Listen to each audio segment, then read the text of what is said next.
अस्सलामुअलैकुम, मैं हूँ आयशा जुल्फ़िकार और मेरे साथ हैं सुमाइला चौधरी। तो जनाब आप देख रहे हैं सुनो न्यूज़ की special transmission world cup game उठा दो। कौन हकदार होगा वर्ल्ड चैंपियनशिप के ताज का? मुकाबलों का आगाज कल से भारत में हो चुका है और आज भारतीय शहर हैदराबाद में कौमी टीम और नीदरलैंड्स आमने सामने हैं। नीदरलैंड्स ने पाकिस्तान के खिलाफ टॉस जीतकर पहले फील्डिंग का फैसला किया और पाकिस्तानी बैट्समैन इनिंग्स के आगाज से काफ़ी मुश्किल का शिकार नजर आई। हम सब ने देखा, मतलब अगर हम ये बात करें कि टॉप ऑर्डर हमारा नाकाम हो गया तो गलत नहीं होगा, लेकिन सऊद शकील और रिजवान ने शानदार खेल का मुजाहिरा किया और डच टीम को जीत के लिए 287 रन अब दरकार हैं। अगर हम अपने लास्ट के जो हमारे प्लेयर्स थे उनकी बात करें, शाहीन आफरीदी और हारिस रऊफ, तो मेरा ख्याल है उनको टॉप ऑर्डर में लेके जाना चाहिए। खैर ये तो मजाक की बात हो गई। हमारे साथ जो पैनलिस्ट है उनका भी तारुफ करवा देती हूँ। इरफान ज़हीर, इरफान आपको खुशामदीद कहती हूँ और इजहार बाजवा है, इजहार आपको भी खुशामदीद कहती हूँ। इरफान, सबसे पहले सवाल ही आपसे मेरा यही है कि जो लास्ट में आए उनको पहले ना ले जाए। ये वैसे पास में एक दफ़ा मुझे बहुत बचपन में याद है कि हमारा ऑस्ट्रेलिया का टूर था और हमारे टॉप ऑर्डर परफॉर्म नहीं करते थे। अच्छा। तो इमरान खान ने वसीम अकरम वगैरह को टॉप ऑर्डर में भेज दिया क्योंकि ये लोअर मिडिल ऑर्डर में आके अच्छा करते थे। तो ये इस तरह का उसके लिए कैप्टन दिलेर होना चाहिए, वो डिसीजन ले सके। अगर हम मैच के ऊपर वापस आए तो ओबियसली मेरा हम दिलेर कैप्टन की या आउट ऑफ द बॉक्स जो सोचता है कप्तान, गेम सेंस की मैं हमेशा बात करता हूँ कि गेम अवेयरनेस आपके पास कितनी है, ये कैप्टन के पास बहुत ज़रूरी है।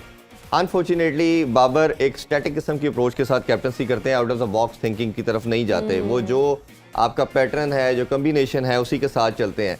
कई दफ़ा ये जो आपका फार्मूला है ये वर्कआउट कर जाता है, बट कई दफ़ा ये मंत्रा चलता नहीं है। जब आपकी टीमें आपके ऊपर होमवर्क कर लेती हैं और आपको एक उनके माइंड सेट का पता होता है कि इनके ये गेम प्लान है, तो वो फिर आपको एग्जीक्यूशन में मसला आता है। जैसे कि सबको पता था कि फ़खर आउट ऑफ फॉर्म है, नहीं परफॉर्म कर रहे, तो अब टीम ने देखा कि इमाम की क्या वीकनेस है। आप ये देख लें प्रैक्टिस मैचेस के अंदर भी, एशिया कप में और अभी भी इमाम शॉर्ट बॉल पे आउट हो रहा है और तमाम टीमों ने वर्कआउट कर लिया कि इसकी ये वीकनेस है। और आज भी हमने देखा कि शॉर्ट बॉल के ऊपर इमाम भी आउट हो गए। फ़खर ओबियसली थोड़ा सा बेहतर निक में नजर आए, बट वही प्रॉब्लम कि वो 10-15 से ऊपर नहीं जा पा रहे और उसी मेंटल ब्लॉक के अंदर फंस रहे हैं। तो जब आपके ऊपर टीम होमवर्क कर लेती है तो आपने उसको काउंटर करना होता है। काउंटर करने के लिए सबसे बेस्ट तरीकाकार ये था कि रिजवान की जो हमने इंपोर्टेंस देखी है लास्ट 2 ईयर्स के अंदर, वो T20 के अंदर एज ए ओपनर है। जब इस तरह की बैटिंग विकेट होती हैं, प्लेसेट होती हैं, आपकी बैटिंग पैराडाइज किस्म का एनवायरनमेंट मिल रहा है, तो आप रिजवान को बड़ा अच्छा यूटिलाइज कर सकते थे। रिजवान ने बड़ा अच्छा खेला है। मेरा ख्याल है पाकिस्तान अगर जीता है तो रिजवान का बहुत बड़ा हाथ होगा। अच्छा, काफी दफा ऐसे हो चुके हैं कि रिजवान को अगर आप ओपन करवाते तो आपसे क्या था कि आपका ओपनिंग का मसला भी सेटल डाउन हो सकता है और आपके पास एक जो बैटिंग है, जैसे सऊद शकील को आपने 4 नंबर पे किया तो आप सलमान नरी आगा को भी मिडिल ऑर्डर में रख सकते हैं। तो आपकी जो लोअर मिडिल ऑर्डर की जो वीकनेस थी वो भी सॉल्व हो सकती थी।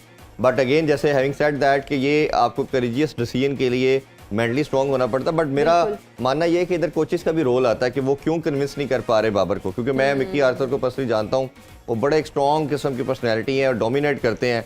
बट अभी जो चीज़ें हमें नज़र आ रही हैं वो सब की सब बाबर की माइंड सेट नज़र आ रहा है कि जो वो एक गेम सेंस या गेम प्लान रखते हैं इन प्लेयर के वाले से वही चल रहा है। अच्छा इजहार, मैं आपकी तरफ आऊँगी, तुम मुझे ये बताएं कि अभी पाकिस्तान की जो पहली इनिंग की कारकर्दगी रही है उसके बारे में आप क्या कहते हैं? मैं तो बहुत नर्वस हूँ। आप देखें, एक हमारी हिस्ट्री रही है कि हमने मिनोस के खिलाफ अपसेट्स हुए हैं हमारे वर्ल्ड कप में। जिस तरह लास्ट वर्ल्ड कप में 2020 के हम जिम्बाब्वे से हार गए, उससे पहले 17 में भी हम वेस्ट इंडीज से जो पहला मैच हारे तो इतनी बुरी तरह से हारे थे कि उसका नेट रन रेट का इफेक्ट पूरे वर्ल्ड कप में रहा। इसी तरह 2007 में हम आयरलैंड से वर्ल्ड कप में हार गए। तो ये एक हमारी हिस्ट्री रही है कि 99 बांग्लादेश ओपनिंग स्टेजेस में आए, तो हमारी हिस्ट्री रही है कि हम मिनोस से वर्ल्ड कप में हार जाते हैं। तो अभी भी स्कोर पाकिस्तान ने किया है 286-87, बड़ी मुश्किल से किया और ये बड़ा चैलेंजिंग इसको डिफेंड करना बड़ा चैलेंजिंग होगा पाकिस्तान के लिए, given the situation, given the circumstances.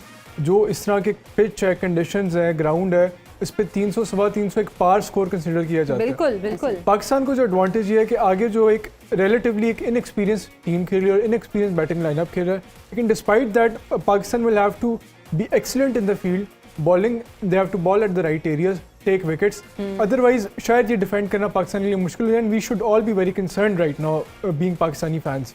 अच्छा इरफान, जैसे कि हमने देखा एशिया कप में जो पाकिस्तान की टीम थी तभी ये चीज़ अनाउंस हो गई थी या डिसाइड हो गई थी कि यही टीम जो है वो आगे वर्ल्ड कप में भी होगी। नसीम शाह की इंजरी की वजह से नसीम शाह जरा आउट हो गए या एक दो और प्लेयर्स ने, वरना यही टीम आती।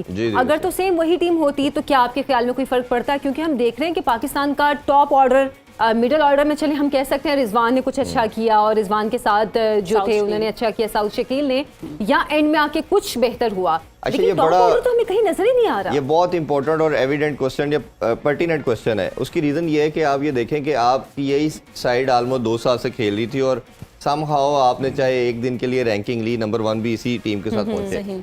हम तब भी प्रॉब्लम की बात करते थे, आपको याद होगा हमने ड्यूरिंग वर्ल्ड कप भी डिस्कशन की, जब आप डगआउट को आप एशिया कप में रमीज भाई से भी बहुत हमने पूछा कि जब डगआउट को ट्राई नहीं करते आप, उनको आप एक्सपेरिमेंट नहीं करते, उनको कॉन्फिडेंस नहीं देते, तो आप इस तरह गिरते हैं। दुनिया के अंदर आपको कोई एग्जांपल नहीं मिलेगी कि किसी एक प्लेयर के जाने से पूरी टीम का मुराल गिर जाए और टीम पूरी क्लैप्स कर जाए, कभी दुनिया में नहीं मिलेगी। आप देखें हम क्या बात करते रहे एशिया कप से पहले कि पाकिस्तान की दुनिया की बॉलिंग लाइनअप सबसे बेस्ट, टॉप ऑर्डर हमारा सबसे बेस्ट, ठीक है, 3 बैटर टॉप 3 के अंदर या 4 रैंकिंग के अंदर आते थे। प्रॉब्लम छोटा सा हम डिस्कस करते थे, मिडिल ऑर्डर थोड़ा वीक है हमारा।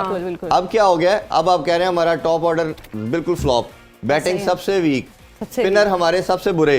मतलब जब मैच स्टार्ट हुआ वो तभी आवाजें आना शुरू हो गई थी हर तरफ से, ये किस तरह का है, ये क्या होगा, और इसी का आपने देखा कि वो सारा, और अभी जो थोड़ा सा आपको सेफ जोन में लेके गए वो मिडिल ऑर्डर लेके गए, यानी कि अब आप ये देखें कि आपकी सारी टीम का कम्प्लेक्शन खराब हो गया, सिर्फ एक जोन थोड़ा सा बेहतर हो गया, वो मिडिल ऑर्डर है। प्रॉब्लम क्या आया, साउथ शकील वो बंदा था जिसका हमने कंटिन्यूसली कहा कि खिलाना चाहिए, नहीं खिलाया आपने। अब एक प्लेयर जाने से ऐसा क्यों हुआ, क्योंकि आपने जो 4-5 लड़के आपके स्क्वाड का पार्ट होते हैं, आपने उनको 0 कॉन्फिडेंस दिया। आपने कभी किसी लड़के को, अपने सीनियर प्लेयर ने या कैप्टन के ऊपर मैं ज्यादा ऑनेस्ट डालूंगा कि क्या आया कैप्टन ने जब इजी गेम था तो किसी को रेस्ट देके जूनियर को चांस दिया, नहीं दिया। आपने कभी बॉलर को चेंज करके किसी को कॉन्फिडेंस देने की कोशिश की, नहीं की। अब हुआ क्या कि जब वो दोनों गए तो शाहीन भी बॉलिंग करना भूल गए, ठीक है, क्योंकि क्या करते थे नसीम शाह कि वो एक विकेट टू विकेट बॉल करते थे, रन कंसीड नहीं करते थे, शाहीन आगे बॉल करके स्विंग मिलती थी, विकेट के लिए जाते थे।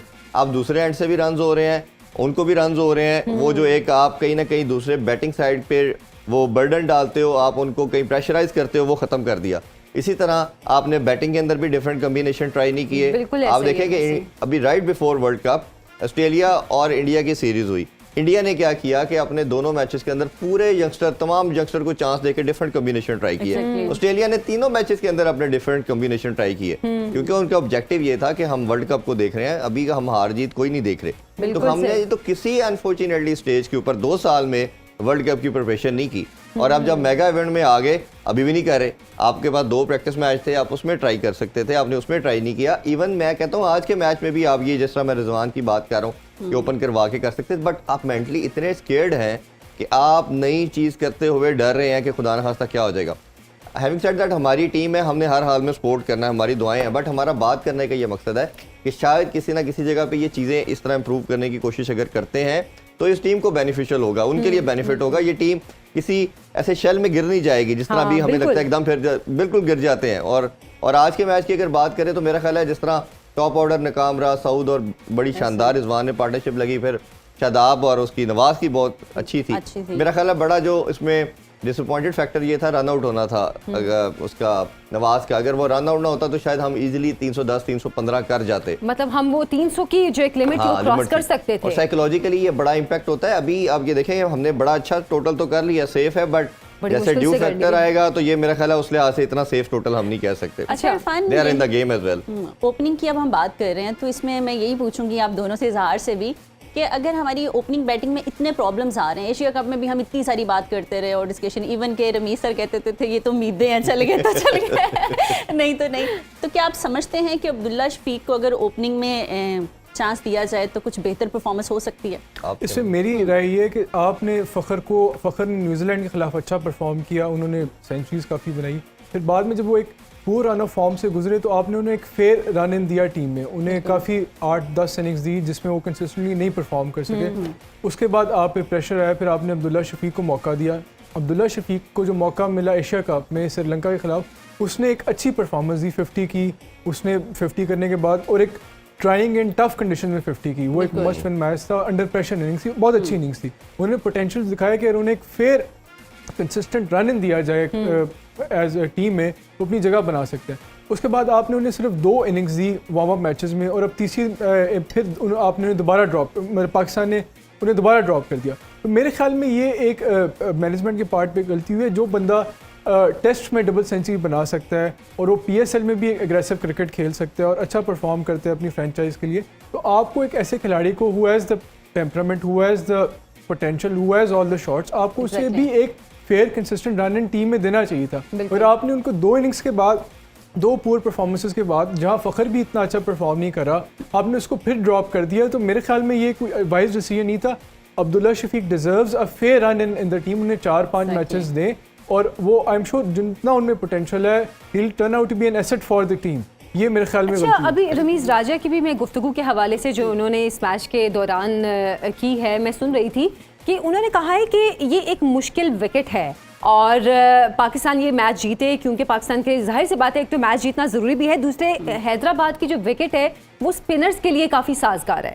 अच्छा, इसमें 2 चीज़ें मैं पहले ओपनिंग वाली बात इसमें ऐड ऑन कर लूँ। हमने वही बात की कि हमने कॉन्फिडेंस ही नहीं दिया। अब्दुल्ला शफीक टेक्निकली बाबर के बाद सबसे साउंड बैटर कहा जाता है उनको, और वो हर टेक्निक, उनकी टेक्निक की वजह से हर तरह की कंडीशन में खेल सकते हैं। आप अब्दुल्ला के साथ ओपन करके, अगर आपने नहीं समझते थे, जैसा मैंने रिजवान की एग्जांपल दी, उनको ओपन करवा के फ़खर को, अगर देखिए वो मैच बहुत बड़ा मैच विनर है, आप क्या कर सकते थे, उसको मिडिल ऑर्डर में भी हमने पास में खिलाया हुआ है। T20 वर्ल्ड कप के अंदर हमने जो यूएई में हुआ उनको नंबर 3 पे भी खिलाया हुआ है। तो हम उनके बैटिंग ऑर्डर को थोड़ा सा पीछे करके उनको थोड़ा सा फॉर्म के लिए या अपॉर्चुनिटी क्रिएट कर सकते थे। बट होना कब था, जब आप उनको अपॉर्चुनिटी देते, डिफरेंट कॉम्बिनेशन ट्राई करते। वो आपने किया नहीं, जो मैं हमेशा बात कर रहा हूँ। दूसरा, जो आपने आज की हैदराबाद की विकेट की बात की, देखिए भारतीय विकेट्स जो हैं ये दोबारा से 90% जो विकेट्स हैं वो रीडू हुई हैं। अच्छा। और ये अब इनकी जो है क्रिएटर जो हैं वो सारे ICC के हैं, भारतीय नहीं है। इसी वजह से वो total pure paradise, batting paradise, प्लेसर्ड विकेट बना रहे हैं ताकि अच्छे रन हो। और सबसे अच्छी चीज़ है कि बॉल बहुत ज़्यादा, जो भारत के एक पास्ट के अंदर मसला था कि एक्स्ट्रा ग्रिप करती थी बॉल, और वो ग्रिप करने के बाद स्पिन करती थी, वो बैटर के लिए खेलना मुश्किल था। इधर रीजनेबल ग्रिप कर रही है। प्रॉब्लम ये है कि ये एक बड़ा क्लियर और एविडेंट होना शुरू हो गया कि जो टीम टॉस जीतेगी वो चेस की तरफ जाएगी, क्योंकि रात को ड्यू फैक्टर आ रहा है। शुरू में न्यू बॉल थोड़ा 3-4 ओवर सीम और स्विंग करता है, उसके बाद बिल्कुल सीधा आता है। इरफान, सॉरी मैं आपकी बात काट रही हूँ, अभी एक शार्प ब्रेक का हमें कहा जा रहा है, ब्रेक से वापस आते हैं, फिर वापस आते हैं अपनी गुफ्तगू को कंटिन्यू करते हैं। आप हमारे साथ रहिए।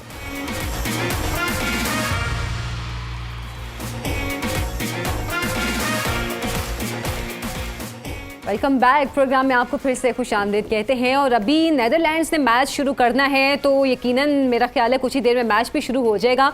इज़हार, अच्छा अभी जैसे ब्रेक से पहले इरफान बात कर रहे थे ड्यू फैक्टर के हवाले से कि कल का जो मैच हुआ उसमें भी हमने देखा कि न्यूजीलैंड ने अच्छा चेज़ किया।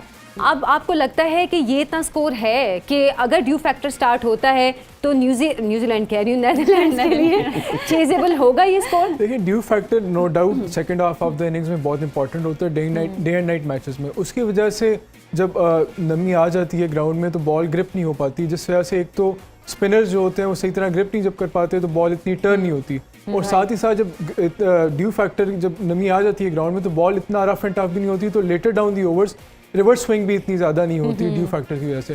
तो एक ऐसा डिसएडवांटेज है, जो आप बैटिंग फर्स्ट करते हो और बॉलिंग सेकंड कर रहे हो तो आपको फेस करना पड़ता है। उस हवाले से पाकिस्तान के लिए इंपॉर्टेंट है कि एक तो न्यू बॉल का मैक्सिमम यूटिलाइज करें। न्यू बॉल में अभी जब ड्यू का ये नॉर्मली ट्रेंड होता है कि जैसे जैसे दिन नाइट ज़्यादा होती है तो उस तरह से ड्यू ज़्यादा ग्राउंड में पड़ती रहती है, तो शुरू शाम के टाइम इतनी ज़्यादा ड्यू नहीं होती। तो न्यू बॉल को इम्पॉर्टेंट है, उसमें आपने कोशिश करनी है कि न्यू बॉल से विकेट लें। उसके 2-3 स्ट्रैटेजीज हो सकती हैं। एक तो ये है कि आप जो आपके फास्ट बॉलर्स हैं, शाहीन है, हसन अली है, वो स्विंग होती है और उसमें कोशिश करें कि स्विंग के थ्रू विकेट्स लेने की कोशिश करें, अर्ली इनरोड्स करें, उससे एक आपको एडवांटेज मिल जाए। दूसरी ऑप्शन ये है कि जो आपके स्पिनर्स हैं, जिस तरह नवाज़ है, उसके पास ये पोटेंशियल है, या सलमान अली आगा है या इफ्तिखार है, उनको आप अगर कोई आगे लेफ्ट हैंडर है, जो ऑफ स्पिनर जो है, इनको आप लेफ्ट हैंडर के अगेंस्ट यूज़ कर सकते हैं, सलमान आगा को या इफ्तिखार को। और अगर आप कोई राइट हैंडर्स हैं तो उनको अगेंस्ट आप नवाज़ को पावर प्ले ओवर्स में भी यूज़ कर सकते हैं, ताकि जो अगर आपके स्पिनर्स के ओवर्स जल्दी भी हो जाएंगे तो लेटर डाउन दी ओवर्स, जबकि स्पिनर्स के कम ओवर होंगे तो वो इतना ज़्यादा शायद ड्यू इफेक्ट नहीं हो। लेकिन अदरवाइज वैसे हारिस राउफ से क्या एक्सपेक्ट कर रहे हैं आप दोनों से? ये अच्छा, मैं इसमें एक चीज़ और ऐड करना चाहूँ। इसमें जब बॉलिंग साइड को ये मालूम है कि अब हमें रन्स होने ही होने हैं, और अब बॉल बिल्कुल सीधी जा रही है, ना पेसर के लिए सीम और स्विंग है, ना स्पिनर के लिए ग्रिप हो रही है, सीधी बॉल जा रही है। तो आपको कर क्या सकती है बॉलिंग साइड, वो ये कर सकती है कि अपना एटलीस्ट एक साइड आप सिक्योर करते हो। बॉलर्स को एटलीस्ट ये कहते हैं कि आपने यहाँ ऑफ स्टंप के बाहर बॉल करनी है, उधर करते जाएं, आप उधर स्ट्रेंथन कर लेते हो फील्ड को, आपने 7-8 फील्डर उस साइड पे ले जाते हो। उससे ये होता है कि जो मैक्सिमम चांसेस हैं ज़्यादा रन स्कोर होने के, वो आप कर्टेल कर लेते हो। अच्छा, वैसे वो आ भी चुकी है नीदरलैंड की टीम मैदान में और शाहीन पहली बॉल करने लगे। अच्छा, उसमें सबसे इंपॉर्टेंट एक चीज़ मैं इसमें और ऐड करता जाऊं, जिस तरह मैंने शायद कल भी ये जिक्र किया था, जिस तरह की ये कंडीशन है बैटिंग के लिए सूटेबल, ये 10 की 10 टीमें अच्छी हैं। आप शायद ही कोई मैच बॉल्स को सेव करके बचा पाएंगे। आपने मैच जीतने के लिए एक ही मंत्रा है, एक ही फार्मूला है, वो ये है कि आपने 10 आउट करने हैं। तो पाकिस्तान को किसी तरह ये नहीं सोचना कि हमने शुरू के डॉट बॉल्स करने हैं, हमने इनको कम से कम रन्स देने हैं ताकि ये कर्टेल करें। आपने from the start ball first से आपने विकेट के लिए जाना है। और शाहीन अपने बाबर को चाहिए कि अपनी जो फील्ड प्लेसिंग है वो बहुत इंपॉर्टेंट है, आगे फील्डर रखे, अटैक करें, बॉलर्स को के आगे पिच करें जैसे शाहीन शुरू में करते हैं, विकेट्स के लिए जाएं, रन रोकने के लिए ना जाएं। शुरू में हो सकता है वो 5-10 ओवर आपको रन खुद भी ना करें ताकि बॉल जो सीम मतलब कर रहा है, विकेट रोकना, विकेट लेना ज्यादा जरूरी है, रन रोकना इतना मैटर नहीं करता। क्योंकि जैसे ही हमने देखा न्यूजीलैंड ने कल 5 या 6 ओवर सी ऑफ किया न्यू बॉल को, जैसे ही हो गया उसके बाद उन्होंने मारना शुरू किया और फिर हमने देखा कि हर ओवर में 2-3 बाउंड्री और विदाउट एनी रिस्क उन्होंने बाउंड्रीज लगाई। तो इनके भी अगर बैटर की बात करें तो इनके कैप्टन एडवर्ड बड़े जबरदस्त बैटर हैं, फिर इसी तरह एकरमैन बहुत अच्छा बैट है। फिर लीड की बात करें तो one of the best allrounder मैं उसे कंसीडर करता हूँ। तो बैटिंग भी इनकी बहुत तगड़ी है। अच्छा, जिस तरह से कह रहे थे बड़ी छोटी सी टीम है और पाकिस्तान तो आराम से जीत जाएगा, लेकिन ऐसा सारे, नहीं है। सारे 6-6 फुट लंबे हैं।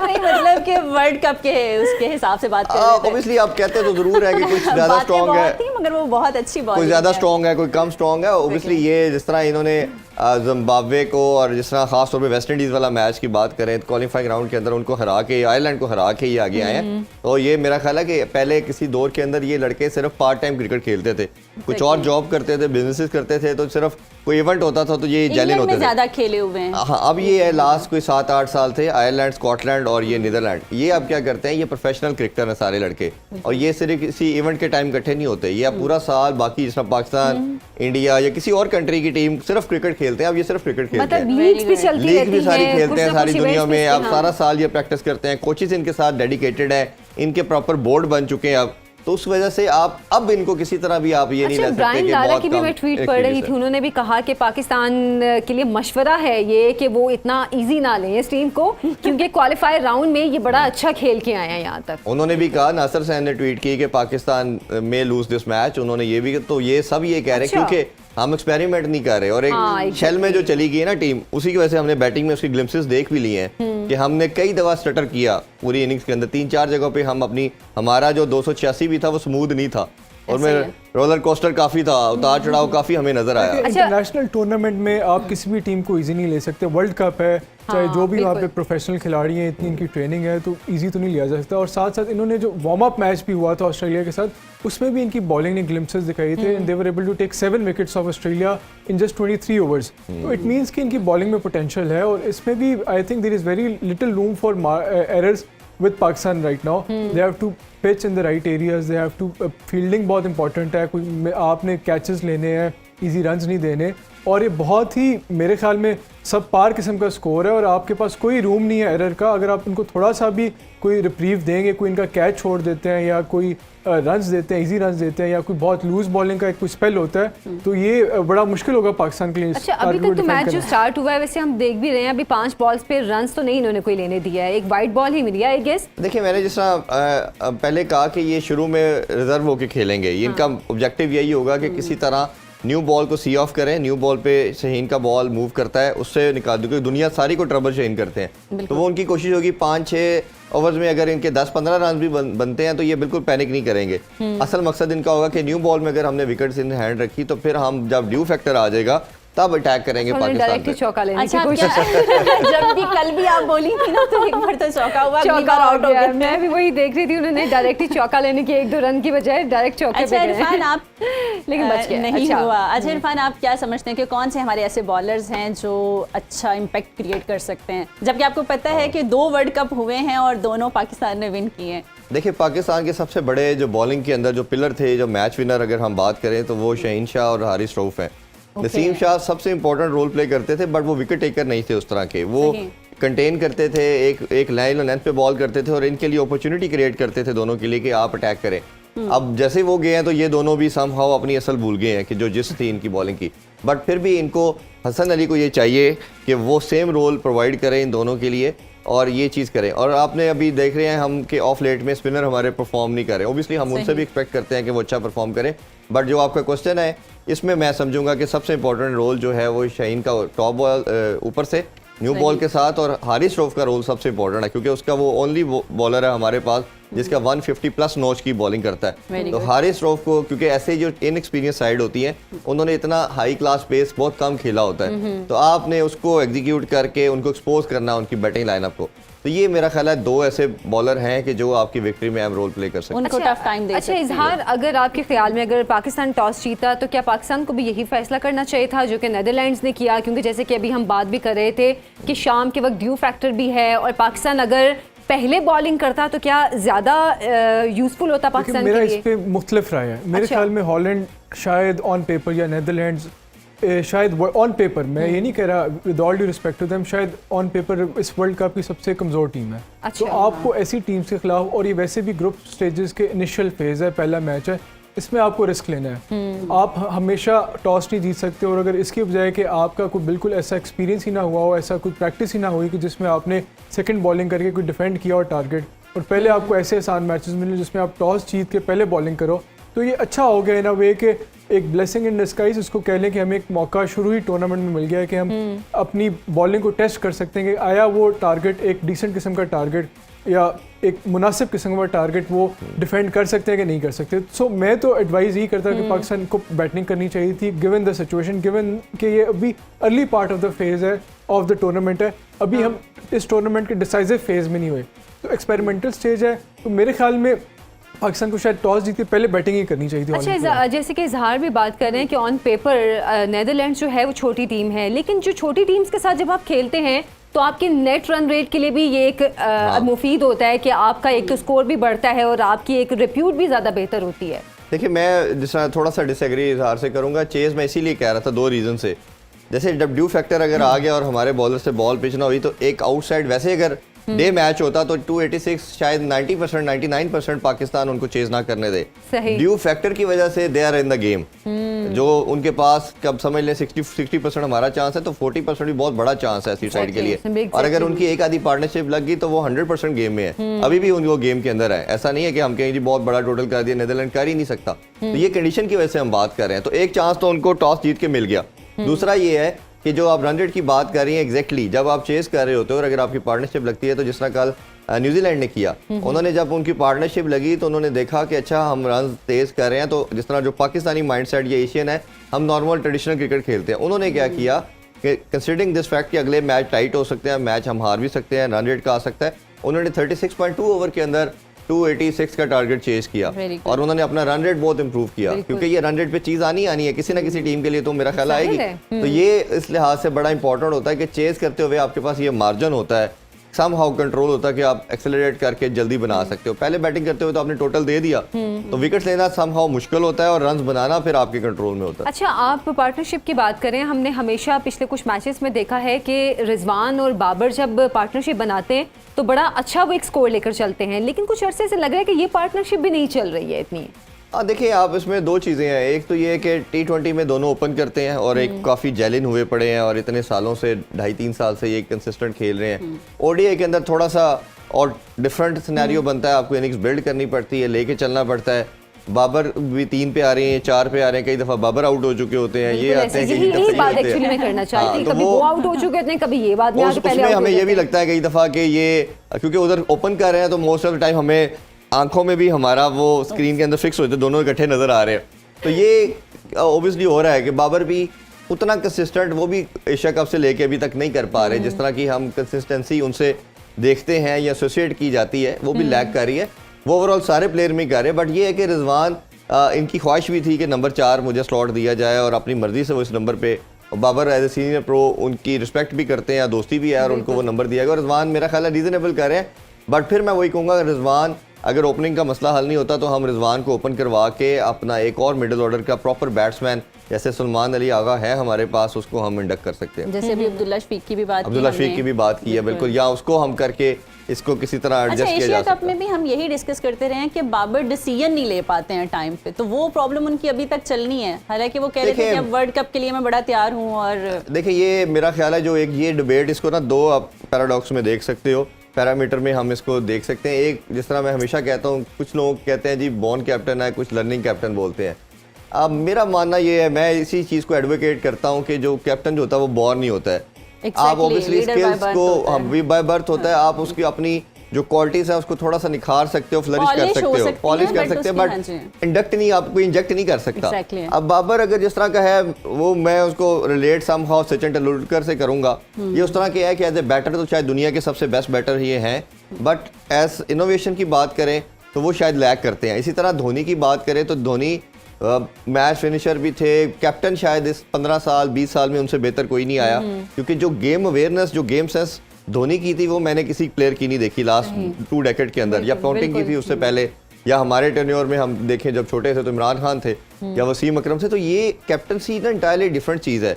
आप हर बॉल के ऊपर आपने अपने प्लेयर और ओपोजिशन से आपने ज़्यादा एक्स्ट्रा इनोवेशन लेके आनी, ऐसी चीज़ करनी है, उनसे बेहतर सोचनी है। तो वो अनटिल अनलेस आप इतने शार्प नहीं हो, इतने श्योर नहीं हो, तो आप नहीं कर पाएंगे। और गेम सेंस को जमना प्लान ही चल रही हो। हाँ, और आप क्रिकेट एक ऐसी चीज़ है, मेरा मानना ये है कि ये वाइड गेम है जिसमें कैप्टन का रोल बाकी दुनिया की तमाम स्पोर्ट्स से ज़्यादा है। हॉकी की बात करें, फुटबॉल की बात करें, तो उधर एक लिमिटेड किस्म की गेम है, यानी कि वो बॉल को पास दे रहे हैं, लेके चल रहे हैं। क्रिकेट के अंदर आपका कैप्टन का रोल बॉल टू बॉल चल रहा होता है, हर बॉल पे वो बॉलर से इंटरेक्ट करता है। अगर वो बैटिंग के अंदर है तो वो मैसेज कन्वे करता है कई दफ़ा, तो उसकी इंपॉर्टेंस इतनी ज़्यादा है। अगर वो डगआउट में बैठा है तो वो अपने नेक्स्ट बैटर को बता सकता है तुमने क्या करना है, अच्छा किसने जाना है। तो कैप्टन मेरा ख्याल है आपका जब तक शार्प नहीं होगा, शूट नहीं होगा, तो स्ट्रगल करेंगे। और मेरा ख्याल है कि बाबर ने अगर इस वर्ल्ड कप में कुछ ना किया तो that might be the last world cup for the Babar Azam as a captain. As a captain yes. अच्छा, फिर आपके ख्याल में बाबर आजम को रिप्लेस करने के लिए हम किस नाम को मतलब कह सकते हैं कि वो शाद भी हो? क्योंकि अभी वैसे ये बात नहीं करनी चाहिए, अभी हम बाबर आजम को ही बाबर आजम को सपोर्ट कर रहे हैं, हम करते रहेंगे, हमारे कैप्टन है, सब कुछ है। बट ओबियसली जैसे आपका क्वेश्चन है, ऑप्शन फिर देखना पड़ेंगे ना आपको। जैसे अभी PSL में शहीन करके दिखा चुका है आपको, शहीन आप देख सकते हैं। जैसे कि रमीज राजा भी कहते थे कि जो बॉलर है, जो फास्ट बॉलर है, वो ज्यादा अच्छा कैप्टन साबित होता है, क्योंकि उसके अंदर एग्रेशन होता है, वो अटैक करता है। बैटर जो होता है वो पहले ही समहाउ एक टिमिड अप्रोच के साथ जाता है, वो बैटिंग विकेट की तरफ जाएगा। अगर होम सीरीज हो रही है, बैटिंग के लिए जाएगा, उसके लिए होगा कि जरा सेफ जोन में रह जाए। बॉलर जो है वो हमेशा अटैक की तरह सोचता है, उसने विकेट लेने के लिए या अग्रेसिव माइंडसेट होता है। और फिर आपके पास शादाब की भी ऑप्शन है, बट अगेन मेरा ख्याल है कि अभी तो हम इस टॉपिक को नहीं छेड़ते। वर्ल्ड कप पाकिस्तान अच्छा खेले, जीते, बाबर को हम सपोर्ट करते, उसके बाद इस पे कभी डिस्कशन जरूर करेंगे। चले हम अलग से बैठ के हमारे प्लेटफॉर्म से अभी पूरी स्पोर्ट टीम के साथ है, हम सिर्फ गलतियों पे बात करते चले जाते हैं। अच्छा, लेकिन अभी हम दुआएं करते हैं। अभी दुआएं करते हैं। अच्छा, वैसे बाबर आजम ने भी कहा था कि कौन दुआ करे, तो मेरा ख्याल है पूरा एशिया कप हमारा दुआओं पे चला था, ऐसे ही। अच्छा इजहार, लास्ट में मैं आपसे ये पूछना चाह रही थी कि क्या हैदराबाद की जो विकेट है पिछले वार्म अप मैचेस से आपको कुछ डिफरेंट लगी है? मेरे ख्याल में तो मोर और लेस वैसी विकेट थी, और थोड़ा पाकिस्तान ने और इंग्लैंड की जो दोनों मैचेस हमने अभी तक वर्ल्ड कप में देखे हैं, एक बड़ा कंसिस्टेंट ट्रेंड नज़र आया है। शायद हमने जो बैटिंग लाइनअप पहले बैटिंग करी होती है टीम, वो ये समझती है कि हमने मिनिमम 300 करना है, बिल्कुल और इस माइंडसेट से वो एक ऐसी सिचुएशन में जहाँ उन्हें शायद उनके खिलाड़ियों को पिच पे ज़्यादा टाइम देना चाहिए, स्टे करना चाहिए, वो ज़्यादा aggressive, they are over doing aggression. इस तरह हमने कल इंग्लैंड को भी देखा, उन्होंने बहुत अर्ली बहुत ज़्यादा विकेट्स गिव अवे कर दी, इसलिए आज पाकिस्तान की इनिंग्स में भी यही ट्रेंड नज़र आया। तो ये मेरे ख्याल में शायद टीम्स को असेस करना चाहिए, अगर आपने जो मॉडर्न डे क्रिकेट है, आपने इतनी ज़्यादा T20 क्रिकेट खेली है कि आप आखिरी 8-10 ओवरों में भी 100 के करीब स्कोर कर सकते हैं। बिल्कुल इंपॉर्टेंट चीज़ ये है कि मिडिल ओवर्स में आपने विकेट्स रिटेन करनी है। रही बात बाबर आजम की, weather he should be captain, और अभी उनके हवाले से रिप्लेसमेंट कौन है, तो इसमें थोड़ा सा ये ऐड करना चाहूँगा कि बाबर का अगर हम रिकॉर्ड देखें एज ए कैप्टन, उन्होंने आपको T20 के वर्ल्ड कप के फाइनल में लेके गए, उसके बाद उससे पहला जो T20 का वर्ल्ड कप था वो सेमीफाइनलिस्ट लेके। बिल्कुल इजहार, अब हम दुआ करते हैं बैठ के, और क्योंकि उनके चौके में चौके भी लग रहे हैं। Thank you very much Irfan and इजहार, आप दोनों का। और हमारे प्रोग्राम का टाइम खत्म हो गया, अब तक के लिए बस इतना ही। वर्ल्ड कप को भरपूर एंजॉय करने के लिए सुनो न्यूज़ की स्पेशल ट्रांसमिशन रात 11 बजे कहकों से भरपूर देखना मत भूलिएगा वर्ल्ड कप क्रिकेट मस्तियाँ के नाम से। अल्लाह हाफ़िज़।